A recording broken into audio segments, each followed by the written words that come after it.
Kniežacia hrobka z Popradu je jednou z najzaujímavejších pamiatok Slovenska. Je venovaná unikátnemu archeologickému nálezu, a to je hrobka veľmoža z Popradu, konkrétne časť Matejovce. V spomínanej oblasti bola v roku 2006 náhodne objavená pri výstavbe priemyselného parku. Kto bol ale veľmož pochovaný v tejto unikátnej podzemnej krypte? Čo sa ešte v krypte nachádzalo?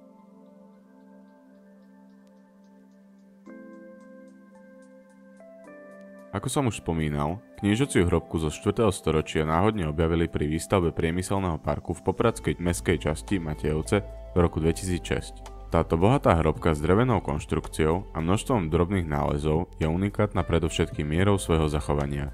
Napriek vykradnutiu sa vďaka vhodným pôvodným podmienkam zachovalo to, čo štandardne archeológovia nenachádzajú.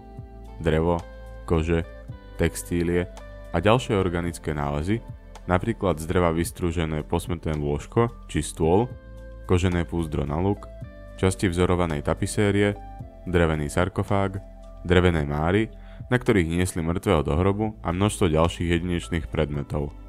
Zatiaľ čo samotný inventár hrobky sa konzervoval napustením konzervačného roztoku tzv. Polyetylenglykol. Rôzne vzácne predmety, ako napríklad textílie a gobelíny či kožené predmety z ázijských oblastí, ktoré boli nájdené v hrobke, svedčia podľa vedcov o tom, že svet bol už v období sťahovania národov globalizovaný. Nájdeme taktiež rôzne textílie zdobeným nezvyčajným vzácnym červeným farbivom, ktoré sa získavalo výhradne z chrobákov, žijúcich iba v Stredomorí. Táto hrobka z obdobia sťahovania národov je naozaj jedným z európskych unikátov. Je to vďaka jej výbornej zachovalosti a množstvu organického materiálu, ktorý sa nachádza v pôde v skoro nedotknutej podobe. Hrobka bola objavená pred niekoľkými rokmi a jej obsah dáva vedcom množstvo informácií o minulosti. Poznáme už to, že v hrobke bol pochovaný mladý muž vo veku 18 až 20 rokov a bol vysoký takmer 177 cm. Tento muž pochádzal z najvyššej spoločenskej vrstvy, čo znamená, že bol veľmi dôležitou osobou v spoločnosti. Okrem toho, vedci dnes už dokážu určiť, čo to bola za spoločnosť a aký bol mravný kódex v tej dobe.